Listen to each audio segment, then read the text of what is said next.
entrepreneur, right? Correct. Because you can do stuff like Fell that. into this, yeah. It's great, and then we don't know, more money is coming, but and they're gonna have to send more money. I know this is the situation we're in. Yeah. And not only that, you still can make the extra money doing whatever. Yeah, because you just write off with taxes. Yeah, and so people are like the regular. I feel bad for the regular 9 to 5 guys when you go in there. You know, I look at, especially if it's fast food and stuff. But anyway, all right. Tell me when you're ready. We're ready. We're going. Okay. We're going. Okay. Sounds good. Yeah. So tell us a little bit about your background, kind of like where you started from, like in Nicaragua, and then how you end up here in the United States. Yeah. Well, for me personally, you know, the history between me and the rest of my family coming to America started with my aunt. Her name is Aunt Alice. We call her the matriarch of the family. She came here in the 60s and started working for, you know, this wealthy family, doing domestic work, and became one of their main cook. And so the driving force between my entire family, which is about 600 plus strong in this country now, was her. And her goal was to bring all her family here. And if you meet her, she's a very small, tiny lady. You would think that this is not possible. Right. But her determination over time paid off. And without going into too much of the explanation that she went through, her sacrifice in many ways came to fruition. And so myself, I am sort of the exception, because all the rest of my family that came here had help from someone else in the family, be it my brother, be it my sister, because they felt like if my aunt helped them, they had to help someone else. That was the deal. But in my case, after I graduated from college as an accountant, the revolution came in 1979. And so what they were looking for is young, up-and-coming graduate from college. And I joined the revolution sort of by accident, because my uncle was a friend of the president for like 50 years. And so he was the mayor of the island I grew up on. And they sort of forced me to join them, even though I was a friend of all of them, these young kids who were revolutionary. And they said, well, you're young, we're young, let's just change the government. It was that simple, but it was risky.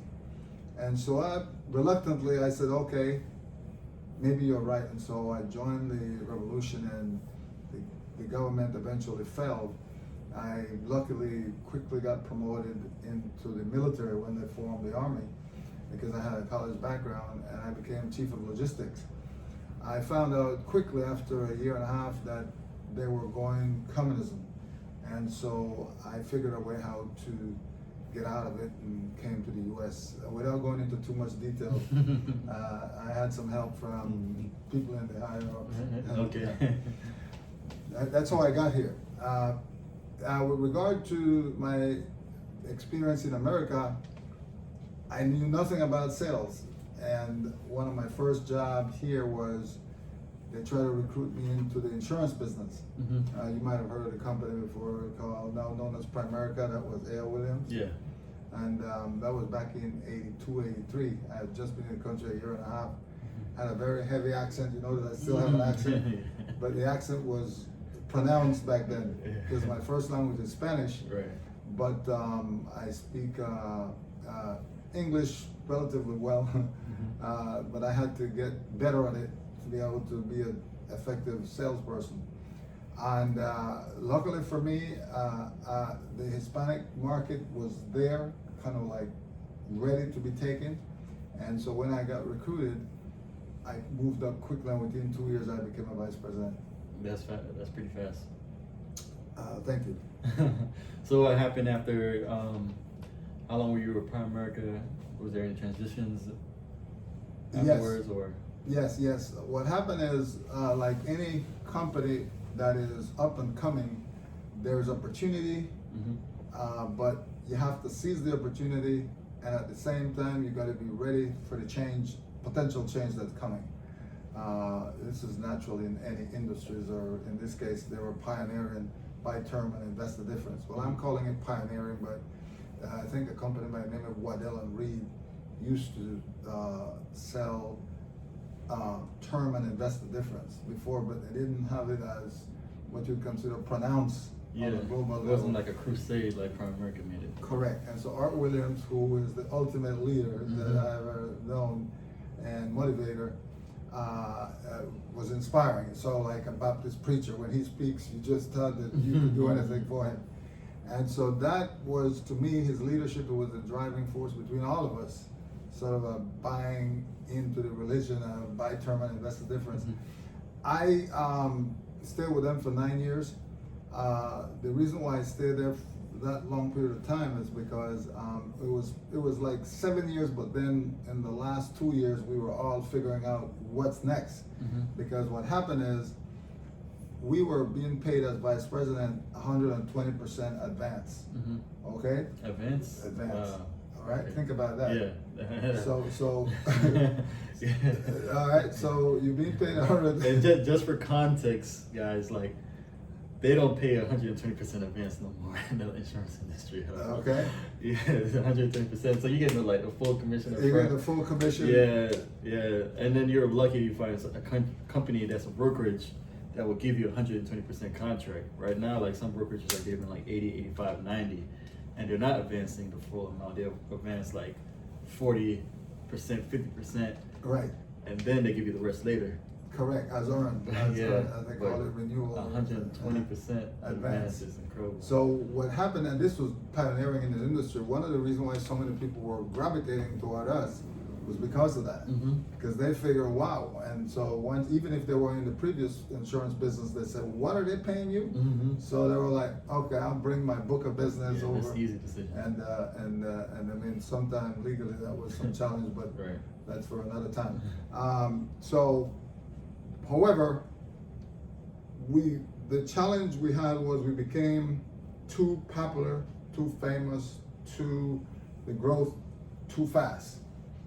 And so in the grand scheme of things, you start to recruit people that would figure a way how to, in my opinion, take advantage of the company bonus program. And so what happened to the company eventually is we run into an issue where people were, submitting business that were less than quality business just to get the bonus. And so over time, it started to look like a lot more people were doing it than they were doing it. So what Art Williams started to crack down, or his people who were like Millico, I think was a company that was sponsoring, an insurance company was Millico. And then we had a number of other insurance business that we worked with, but since we would buy term and invest the different, we would actually sell annuity initially.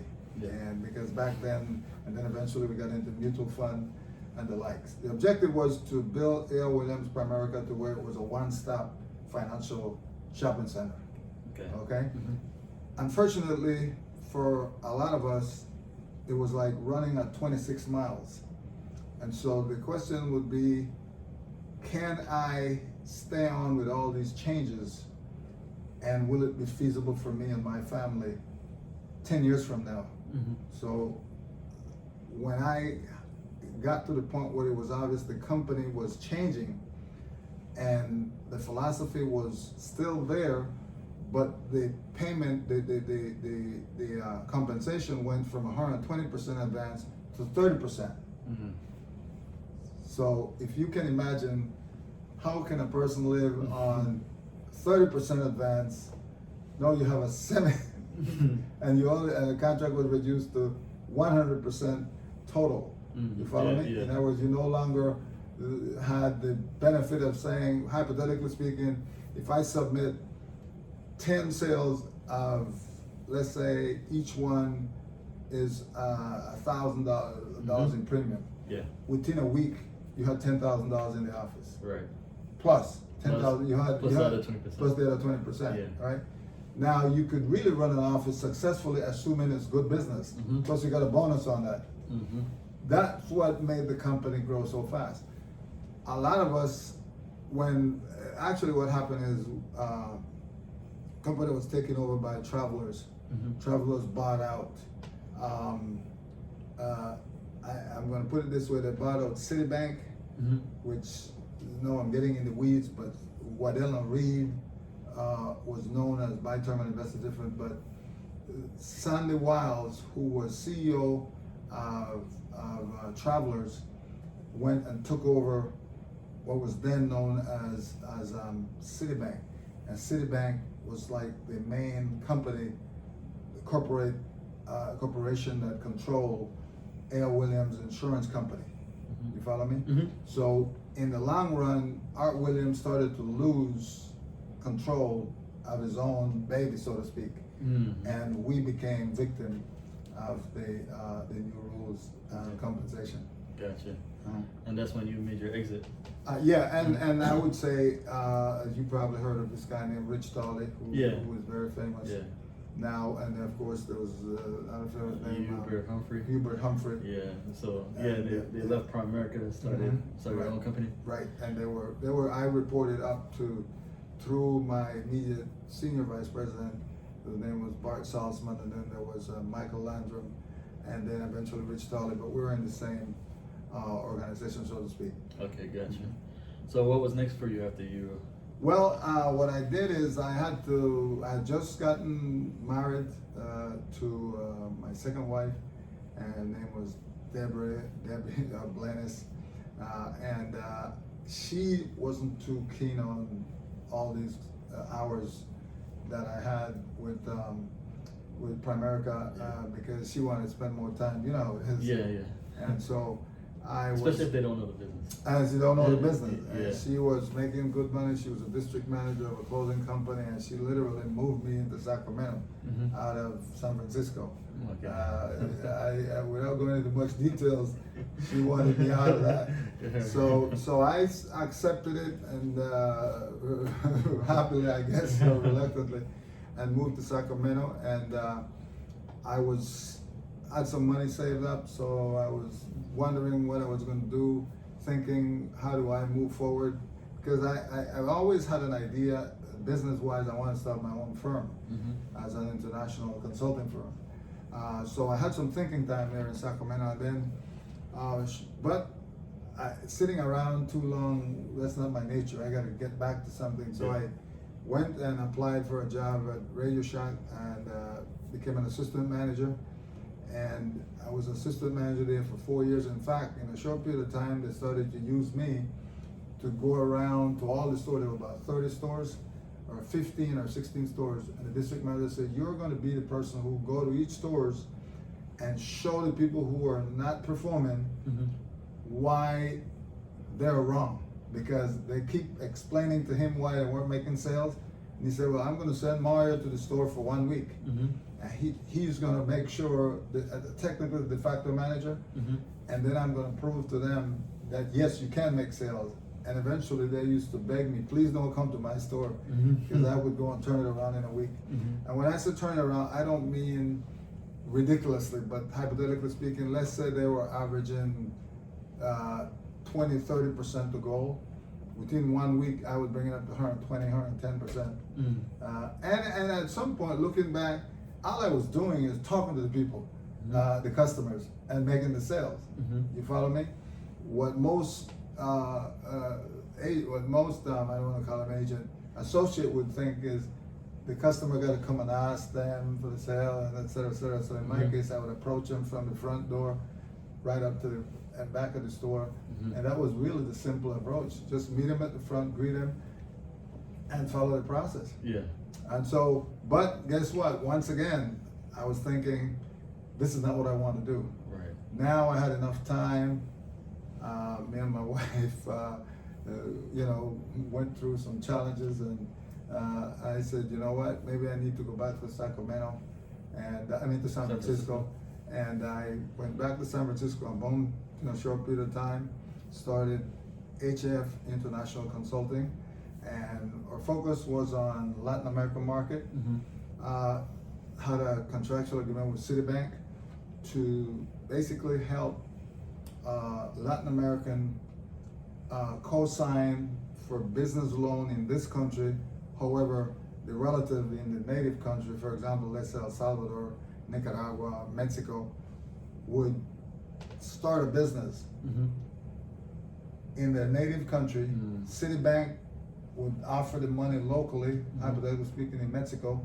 The relative here who had good credit would co-sign for the loan, but if the person, let's say, got a cab or something, he or she would have to pay the money back in the local branch in be it Mexico, Nicaragua, El Salvador, wherever.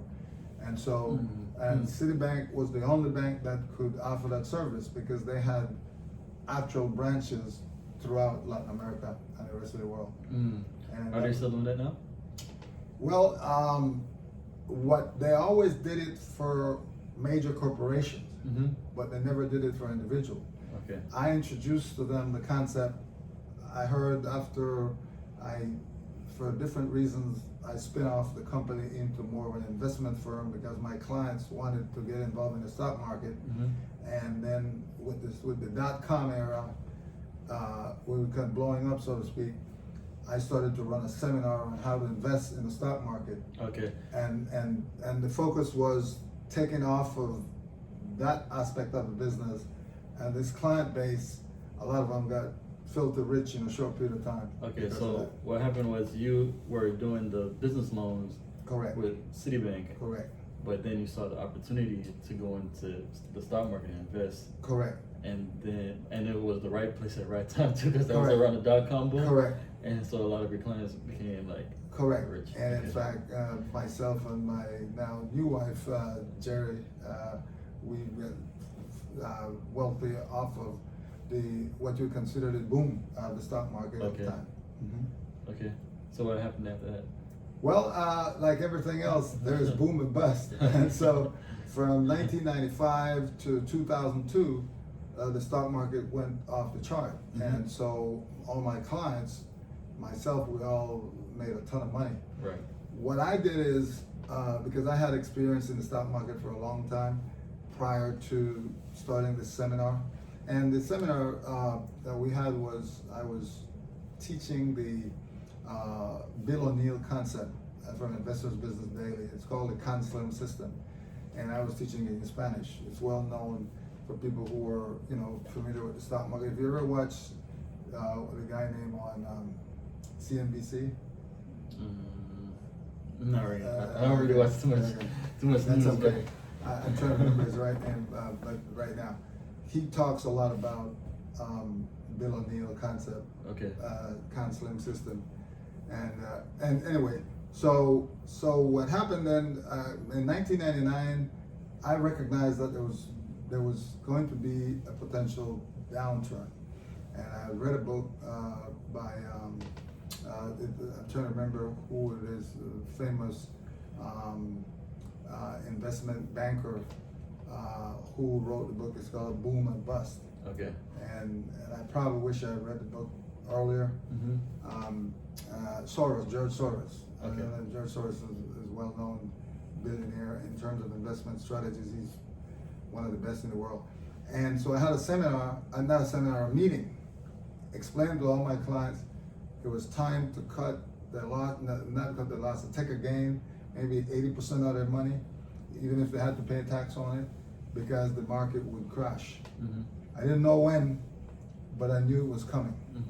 And why would I know that was coming? Because the .com companies really didn't have the revenue to support the price of the stock. Right. And so it was common sense that sooner or later it was going to happen. And there were already trends that a lot of the business that was formed were not profitable, and they were calling the burn rate, meaning the amount of money that's spent just to stay open was exceeding the capital that they had on hand. Yeah, and that's one of the reasons why Warren Buffett doesn't invest in technology like that. Really? Right, because you cannot quantify how much, and then sometimes these companies get overvalued. Very, like, investors put a lot of money into them, and then when you really check the financial statements, which is important when you're investing, read the financial statements. And see how much money is really going and what's really being spent, because that's when you will really know how well a company is doing. Correct. So continue. Well, and so in the end, what happened is a lot of my clients said, well, we thank you for the advice, but we'll stay in. Not all of them, a lot of them sold and ended up profitable. but naturally by 2000, the inevitable happened, and so some of them who stayed in end up getting crashed. That's just the way it is. But this is all the boom and bust, ups and downs, just like with the real estate market.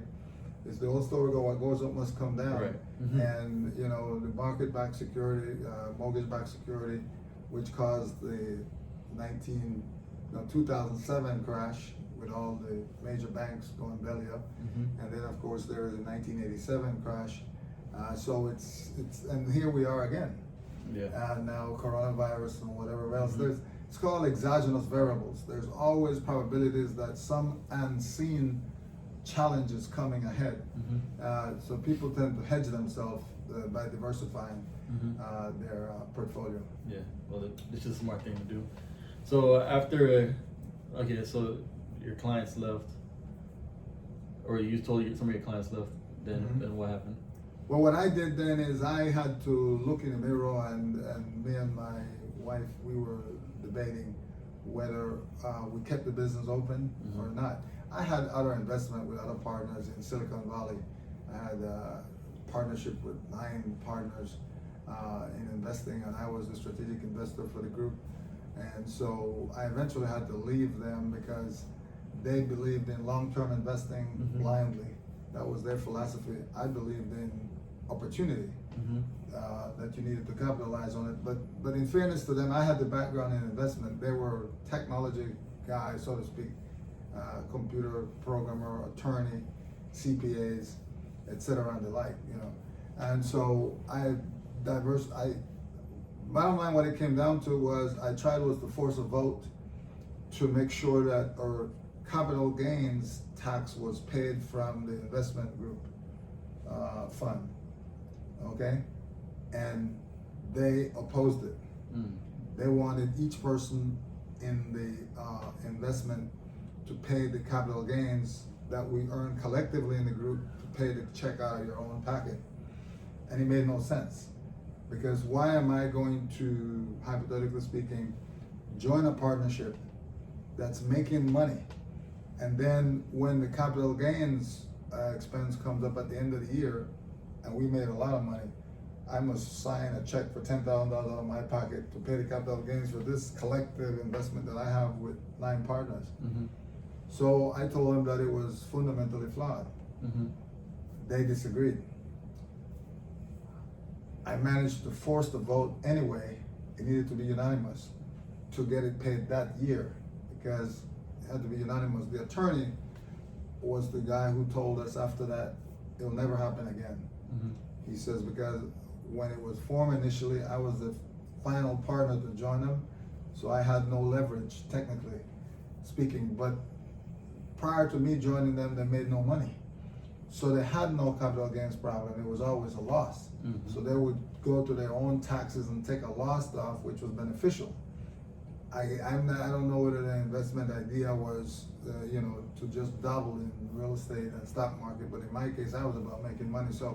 So within a month after that vote, that unanimous vote, I told them that if we had to pay the tax next year, because they were not going to give me another unanimous vote, I wanted out.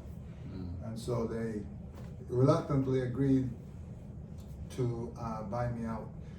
What I made a mistake though, I didn't check the details in coming into the partnership, and there was what you consider a clause that says if I leave before 10 years, I had to pay 10% to the partnership, and so they hit me hard. Plus I also had to pay tax.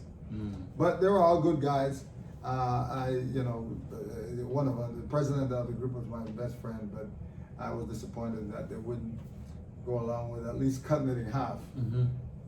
But that's okay. I'm happy for them. They were all successful guys. So it's my understanding that no one else made money later on. Everything went belly up. So they got to write it off again. But so I'm not, it sounds like I'm bragging on myself, but the reality is that's what happened. Yeah, I mean, it's what happens, right? And so if any of them hear this tape, they will know that, oh yeah, he was right. That's good. So after you finished with this, what was the next venture? How did you end up in this area of your life? Well, I have a challenge in relationships, so that's good and bad. So my wife and I were in Hawaii on vacation. We always plan the vacations like a year in advance, 4 or 5 vacations. And while we were in Hawaii, she was not interested anymore in the business because it was too much stress. I was working 17, 18 hours days. And she says, why don't we sell it? Let's shut it down. We have enough money. We're set for life. We can travel the world, et cetera, et cetera. We're probably worth about 4 million plus, almost 5 million. And she was right. I said, I tell you what, give me 6 months. And she said, no problem. That was a mistake. In the long run, I should have just said, you know what, let's do it. 6 months later, she told me, she says, what are you gonna do? And I told her I'm gonna keep the business. And eventually, you know what happened, the lawyers got involved again. And so I had to go my own way, she went my own way. I stayed with the business as long as I could, but then eventually, too many expenses, and I had to shut it down. Eventually, I went back to a regular job. I went to Circuit City and became a supervisor, eventually a manager at technology. Because I have a background also in computer science. I went to De Anza College only for a year, but since I worked a lot in the computer industry, at some level, I pretty much always kept up with what was going on, so I could quickly work in the technology department, and they made me a manager. I became like the #1 guy in that department. I eventually moved to Sacramento. To Atlanta. That's why I'm here. Luckily, I didn't tell you this part. I used to be a high-stake poker player, and I won $250,000 in the casino. Oh, you did? Yeah, and so that $250,000 brought me back to what you consider a more comfortable standard, and we came here and bought a home, and that's one of the reasons I'm here. I worked at Circuit City for 7.5 years here, or 7 years here, 7+ years until they closed. I became the manager that closed the store because one of the main managers that closed the store because, as you know, Circuit City went bankrupt because of the, once again, downturn in 2007, 2008. And I was the last person that closed the store. It was run a $30 million budget. And I'm proud of that. They paid me a nice bonus for running the store at the last, I would say, 90 days. And since that, of course, you know, the sky's the limit. You know the story of my brother and the business in Nicaragua, investment firm, $15 million deal. So I'm still here now doing a lot of taxes for clients, and at the same time SBA loans, et cetera, et cetera. So I'm always looking for other opportunities out there. I'm an entrepreneur at heart. Right. So the sky's always the limit. Right. But the opportunities have to be, it's not just a broad opportunity. You're looking for something specific. Correct. Right. Correct. Something that gives something where you are in charge. Correct. Because I don't see you taking charge or having other people above you, because that's not your personality set. Right, and I think it's for a time, yes, but it's a quick transition. I mean, you want to the sort of like the animal in me is always saying, how can I run this? Right. You want to take over and take charge, right, and do it better, right? Right. So, what are you? You said you're doing the CBAs, right? The SBA loan. SBAs. So tell me a little bit about that. Why did you look at that opportunity and start helping people with that? Well, it's back to the same thing. I've been doing taxes for clients for a long time.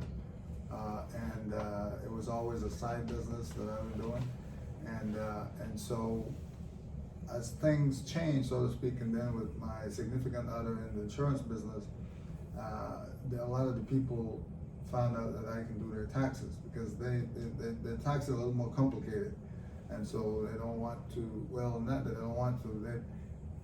My background in having done tax, I took the H&R Block class long time ago, back in 2002. Oh, okay. Okay. Was that like an easy class to get into, or? It's I took it out of necessity. Okay. Because I needed to learn more about the complication of taxes. Okay. With the issue that I bought and sell over Okay, $2 with million the- order in trade in Okay. 1999, and I had to learn more about how to make sure that I didn't owe the IRS any money. Okay. So I went on to sort of, even though I had a CPA handling the taxes, I went on to learn how to make sure that I was in the clear Mhm. once all my taxes were filed. Yeah, because that's still very important to know things like that, because you don't want to just be led blindly Correct. by someone who claims that they're professional. Correct. Right? Because and that's in every industry, right? Because if you don't know how to fix your car and you go to a Correct. mechanic, Right. they can tell you anything that's going on with the car and Exactly. say it's a spark plug when it's not, and then charge Right. you. Right. So a lot, and then that's the reason why a lot of like athletes fail too, is because they don't count their money. Correct. Right, they'll leave it to the CBA and the Mhm. advisors, and they don't Mhm. stop counting their money. Correct. Yeah, so Mhm. I understand what you're. One other thing I wanted to point out that I might have missed in the importance of when I was forming the strategic relationship with Citibank, Mhm. me and my wife at the time, Jerry Brown, is that she suggested that, which is very important. She had a master's degree in business administration. I was a very good, successful salesman with a background in accounting and computer science. But she suggested that if we really wanted to understand what we were getting into, so to speak, is that we needed to go to Renaissance Entrepreneurial Business School, sponsored by the University of San Francisco State University. And I immediately said, let's do it. Because I thought that having her as a partner with all the background she had run all kind of very successful program for the city of San Francisco. But she was trying to explain to me that the entrepreneur mindset was night and day comparatively to running a conglomerate, be it is a major corporation or it's a city government. Mm-hmm.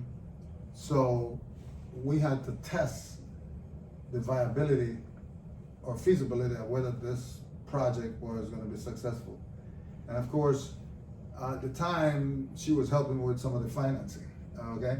So her thinking was, if we're going to invest time and money in this, and a strategic relationship with Citibank, we need to show them we know what we're talking about. So going to the entrepreneurial business school for over the course of a substantial amount of time, eventually it was like 18 months, but you had what you consider, you could go for 6 months or 3 months, or they had phases. Mm-hmm. And so what we did is for the first 3 months, we said we want to do the business plan. And once the business plan was finished and it was tested in that environment rigorously, how is it going to work? Are you sure this is feasible? Who is doing it? Who is not? Who is the competition? Why you? Why not? Why Citibank wouldn't do it on their own? Why won't they steal your idea? Why, et cetera, et cetera. In conclusion, that was the best, what I consider, training that we got to take on whatever came later. And this is why once my clients showed me that they wanted to pivot from the idea of the international part of the business with relatives, et cetera, and financing the loan for them, and say, well, what about if we go to, in this case, the stock market? Because they had the money Mm-hmm. to support it. And of course, I immediately started a seminar on the concept of Bill O'Neill from the Investors Business Daily concept, both in Spanish and English, and they all bought into it, and eventually became very successful. I took 10% of them as my private clients Mm-hmm. for an extra fee, but the reality is that's what helped us recognize I needed to pivot quickly. And in conclusion, basically we learned how to think from, and you're probably familiar with how this works, instead of thinking from 1 to 10 or 1 to 100, we were thinking from 100 back to 1, Mm-hmm. or from 10 back to 1. Mm-hmm. So we never made a move unless we had a clear understanding of where we were going to be. Right. That to me, in retrospect, was priceless. Okay. Yeah. going to that, taking those courses.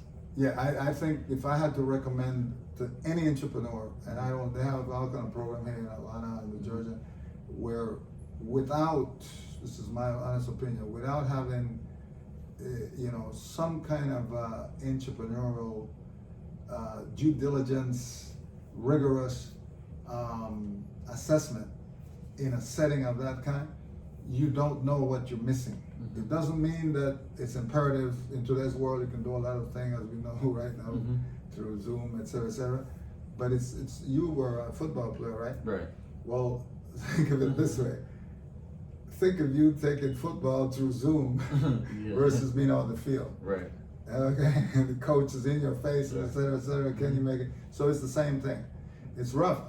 What surprised me was the amount of professionals that came in there with great business ideas. We're talking lawyers, engineer, PhD, et cetera, that walk out of there crying because they've told them their business idea was no good, wouldn't work, and it was sad to see.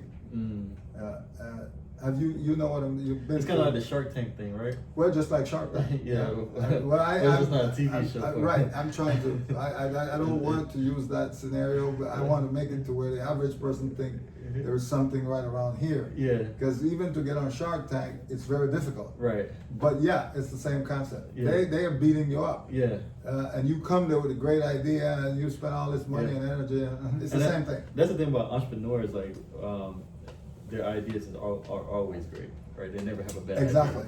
idea. Exactly. And then even if you tell them that the idea is terrible, they still they say, okay, you're hating, you know? Right. And then you start breaking it down, and it's like, yeah. And it's tough. It's really tough because if you get to see it up close, like we got to see it up close, you think you're going to be the next victim. But it makes sense when they show you it won't work.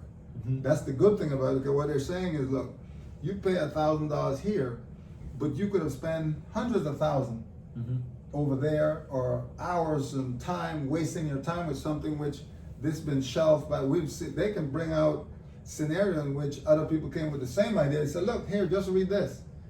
And he or she realized, oh, well, right next door they were doing it, or this idea has been shelved a long time ago, but these people came in because they thought about it. Okay. And they spent. So they thought their idea was original. Right, exactly. It's like they're pioneering. Yeah. Okay, that wasn't original at all. No, it was not. But there is something in which you can. I was watching some seminars recently on some TED Talk out of Silicon Valley, and I think this is called a Y incubator or Y combination. Is well-known entrepreneur, like I mentioned earlier, entrepreneurial program out of Silicon Valley. I think it's Y combination or something like that. I forgot the name now, but the key thing there is, one of the gentlemen who is now the CEO, coincidentally turned out to be a black guy. Is so that you get a background that if you know Serena's husband, right? All right. Serena's husband recently with the Black Lives Matter quit his job, not his job, but his board, and put this guy on the board. I think his name is, I'm trying to remember his name right now.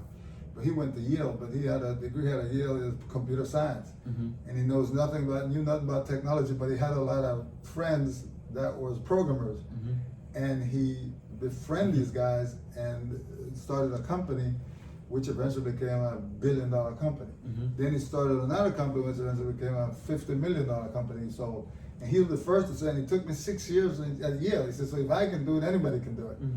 But really, what's fascinating with his talk is he's trying to let the want to be entrepreneurs to know 99.9% of what they're thinking about, the way how it's going to work in Silicon Valley or wherever they are, it's not going to work that way. Okay. And so, without getting too much in the weeds, he is sort of like giving them sober, upfront advice, and he let them know. I know everybody else told you need a great idea. He says, no, it doesn't make sense. Don't. There's no such thing as a great idea. And he goes on and on and on. So it's something good for those who are interested in. You said it's a TED Talk? TED Talk, yeah. Okay. And I just pull up if you're interested. The gentleman who's on the board has read it. African American guy. I forget his name now, but I like his approach to trying to convince. Want to be interested, and there's brilliant people in the audience. These are not, they got, I mean, the questions and they are above board, but he's trying to say, look, the way he worded it says, do you think that if you were 6'9", you could be an NBA player? Make it in the NBA. This is one of the questions he asked them. He said, well, 99.999% of people are not going to be an NBA player. They're not going to be a professional football player. That's what you're trying to do here. Okay. So it's the same thing. It says, that's the closest thing I can explain to you about how tough it's going to be. But having said that, he says, if you believe in it, go forward anyway. Don't. But that's it's sort of a scared of straight, which is what I'm telling you. Yeah, the business is tough. It's tough. Well, and he's trying to let them know in Silicon Valley. He said, if your idea, he gave an example. He said there was a guy in Europe who he went to see in France, I think it was, and the guy had this grand idea, etc. He says, okay, or you intend to expand it beyond France? He said, no, I want to focus on France. He said, well, I'm not interested because in France, this will never become a $1 billion business. I'm not interested. Well, I'm going to make 500 million. I'm not interested. He says, because the percentage I'm going to make as an entrepreneur, as an angel investor, me and the other 9 guys, is so small that I need at least $1 billion company for it to be worth me putting any money, because you want my time, so he's not touching it. So I'm saying, I'm trying to describe this scenario to the experience I had, and me and Jerry, because it was frightening. All the time I had all these grand ideas, I had the office open, the strategic relationship with Citibank, that was done. So it wasn't like I was ready to, we were on our way. We had clients, everything, but once you went in there, the test was, am I going to shut it down, or maybe I go sweep floor next week? Yeah. You know? Yeah, so, and that's how you decide to pivot into. Correct, but you were ready. I was ready to pivot. Right. Once I heard it, you don't say, well, no, but we're into Citibank. We told Citibank this, and Citibank gave us all these agreements. I was opening an account, true story, in my office, just as if we owned a branch of Citibank. For the people who are listening to this online, or the podcast may wonder, well, this makes no sense. Citibank literally gives us the right to open an account in Citibank name. So all my clients had Citibank logos on their balance when they get it from my office. Okay. And when you come in the office, it was like private banking. Okay. Are you familiar with private banking? Yeah, somewhat. more or less. Okay. Yeah. But private banking usually works where you can have. I remember experience. I was doing some international financing. I told you that with the governor of Nicaragua, and so he wanted $20 million, and I won't go into the details on how he was going to finance it because it's sort of a private issue at the time. But I knew that he couldn't qualify for the money unless he had collateral. And he came and they advanced me a fee, which I was charging. And so I went ahead and tried to work it out with him. But the Bank of America was sitting like, let's say, here. And right across the street, there was a big building with no logo on there. And that was the private banking. So when you went in there, you didn't see anything about bank. All you saw is vice president of this representing Latin America, vice president of that representing Asia, vice president of this. And they would explain to you how you can get it done.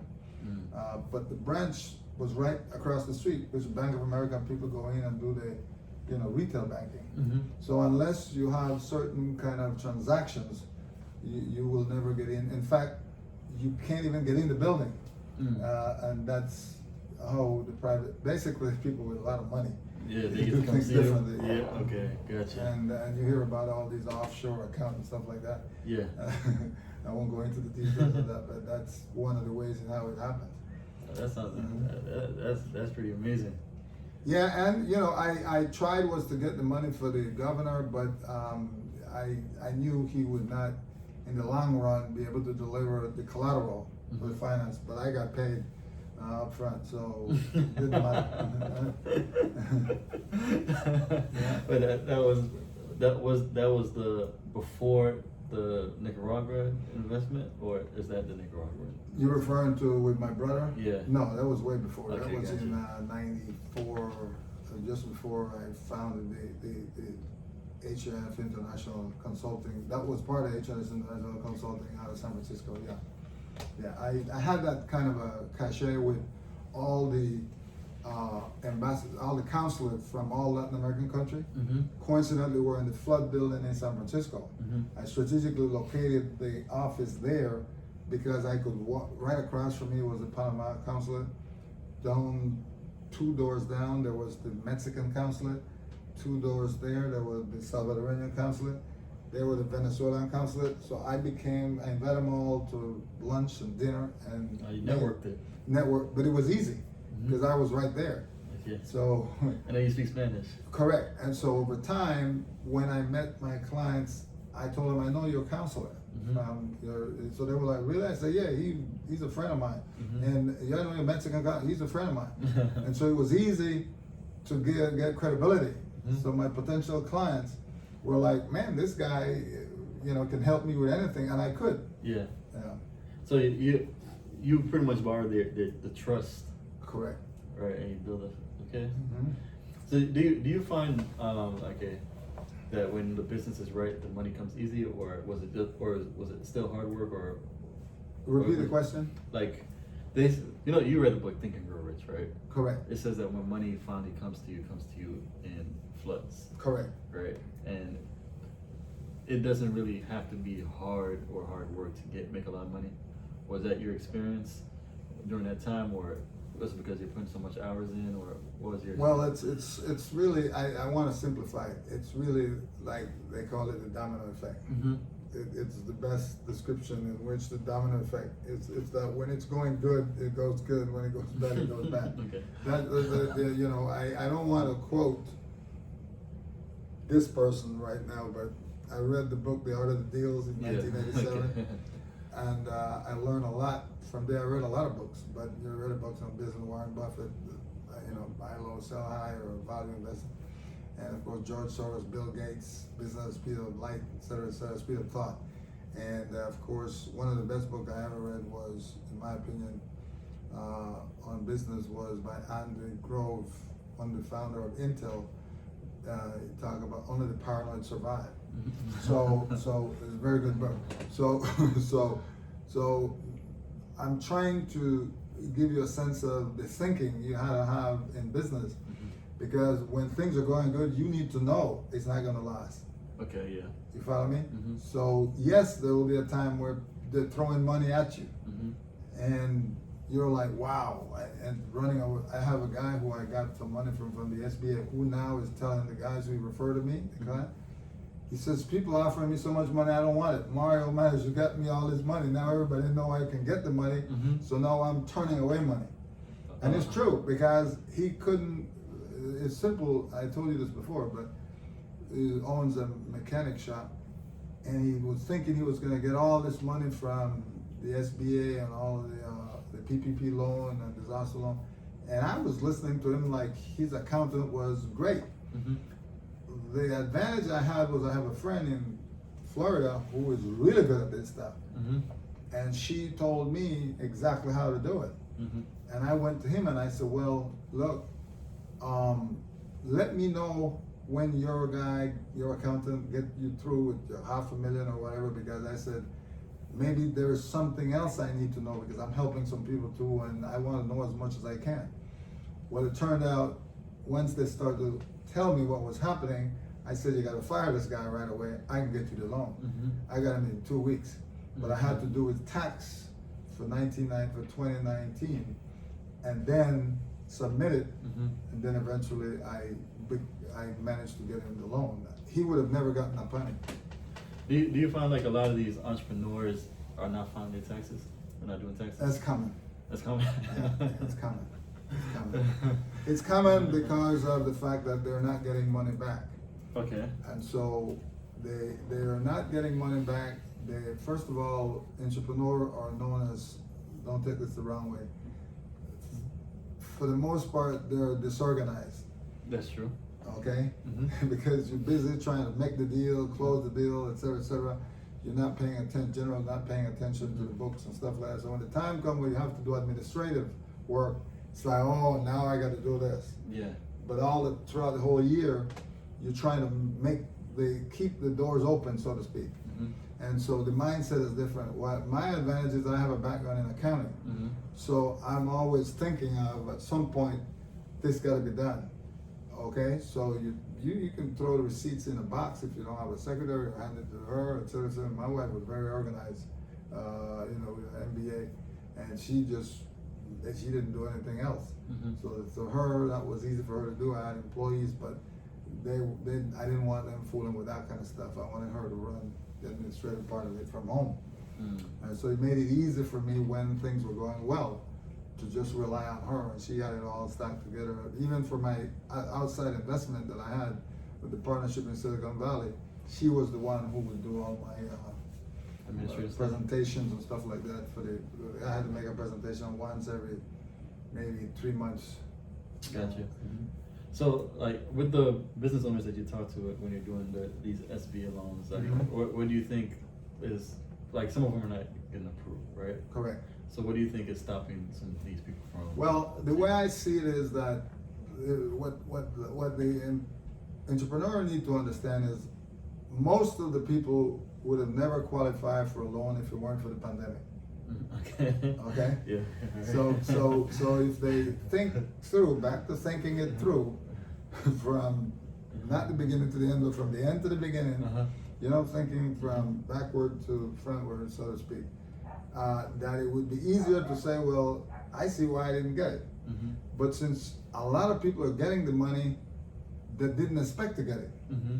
but that was in the early phase, Mm-hmm. just like how the major corporation end up with all this money and then had to send it back. Mm-hmm. Well, a lot of people are, I'm not going to say being nefarious, et cetera, but there are things that's happening in which now a lot of people are going to jail, et cetera, et cetera. Yeah, so they are being nefarious. Right, okay.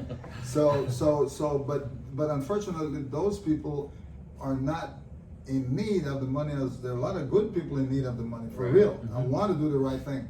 But now they've tightened the screws Yeah. to where they're looking at your credit rating. They're looking at other stuff. Did you apply before, or are you really who you say you are? Mm-hmm. While in the beginning, it was just send money. Yeah. I know firsthand the people I'm working with in other states, and they're telling me how their family are getting money like crazy, Yeah. and they can't get it. And I was the one helping them, and they didn't qualify. But now I'm trying to do it by the book, and it makes a difference. Yeah. Mm-hmm. Yeah, because even with my company, Canei, that we do loans, first of all, you're right, a lot of entrepreneurs are disorganized, Mm-hmm. right? They don't have their LLC, they don't have IRS. Correct. And what's really amazing me right now is that for my company, I need them to give me a business bank account. Correct. They have to show me bank statements Mhm. from a business bank account. Correct. And a lot of entrepreneurs don't have a bank account. Well, They're they're using not in Cash business. App. They're not in business. Right, so it's just like a side hustle that you're calling your business, but it's not an Yeah, actual yeah, business. no. Yeah, so, and then you're also right too. A lot of the people who are getting the SBA loans, they wouldn't qualify for a loan with my company. No, they wouldn't qualify for the loan. This is a one-off. This is an emergency. Right. And the emergency is an emergency. Mm-hmm. And so you have to, everybody is trying to, I don't blame them to, the ones who figure, well, no, but the bank isn't giving me a loan, this guy giving me a loan, let me go and get some of that money because it's here, it's for us. Mm-hmm. But the wise one need to take advantage of it and use it wisely. Like Right. you talk about your mom, she, people like her is saying, okay, I know what to do, and then there will be other opportunity. Mm-hmm. And they're gonna keep making the successful one who gets the money will go back for a second sort of the tranche of the help, because it's basically, we won't go into the restaurant business, but it's tough. So you think there's gonna be another package? Yeah, they're gonna be another package. They have to be. It may be the last one for now, but when this government, depending on whether the new president or not, but he's gonna have to do it. I don't know how small, I don't know how big, but in small business, yeah, they're gonna have to do something for small business. It's just that it may come with more restriction Okay. and more scrutiny, Mm-hmm. but yeah. Interesting. So, how do you think like all this money that they're just throwing out there is going to affect the economy in the long run? Well, I think back to the virus. I'm not an expert on this sort of health, but common sense tells you that if you look, I was born on an island, right? And when you live on an island, you get to experience firsthand when there's a hurricane. So you have Florida, which is not an island. So Right. people, what they do, they drive somewhere else. Yeah, they leave. To get away from it. Right. On the island, you can't drive leave. anywhere You else. gotta stick Okay, around. so now you get to recognize what it takes to survive through the rough weather, and hope that when it's all over, you can wake up and say, I still have somewhere to sleep. Right. Maybe you're in the school or the church or whichever is Safe place. a safer place. But you're still on the island. So without getting too deep into the metaphor of the island, is what's happening here is such a monumental, once in a lifetime economic health challenge globally that no one can tell you. I don't care what they say, especially in America, how we have hit us so hard, what the future looks like a year from now in terms of economics. Because until, and Joe Biden is right, until the health issue is taken care of, over time, the stress, this already, a lot of these Harvard and Yale experts, psychiatrists are saying, people are so stressed out. The family, the kids, they want to be or college kids, etc. So the youth, the future, it's so bleak for a lot of people that it's hard to quantify. That's right. And so the money part of it is just to take off the burden to some extent.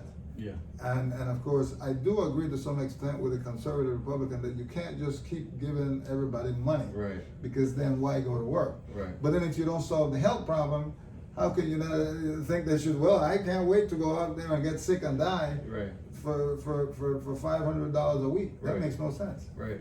Even Uber is throwing out money right now. Oh, I'm not aware of that. Yeah, Uber is begging people to drive. I see that. Right. Right, because people don't drivers don't want to drive. Don't want to get in. Yeah. What's popular, what the CEO of Uber said, he says in terms of the Uber Eats is making a lot of money. Yeah. Yes. Yeah, and because we use a lot of at home, we use a lot of DoorDash. Yeah. A lot. And then I use a lot of Instacart. Okay, so Yeah, so I don't even go grocery shopping. right, there you go. We use Instacart for the first time. We use Kroger service. I don't know if it's Instacart. I think it's similar. Well, Instacart allows you to shop at Kroger. Okay, Yeah. well, it was Instacart then because we use it once, but in terms of DoorDash, that stuff is used at least twice a week. At Over least for you guys? Oh, at least twice. We were on vacation twice, and it was all over. It's great. Yeah, it's really good stuff. It's the world is changing, and I appreciate you for coming on my very first podcast. Right, Well, thank you, Ramon. Mario, multi-millionaire, very intelligent guy, and I appreciate you, brother. All right. Well, thank you very much.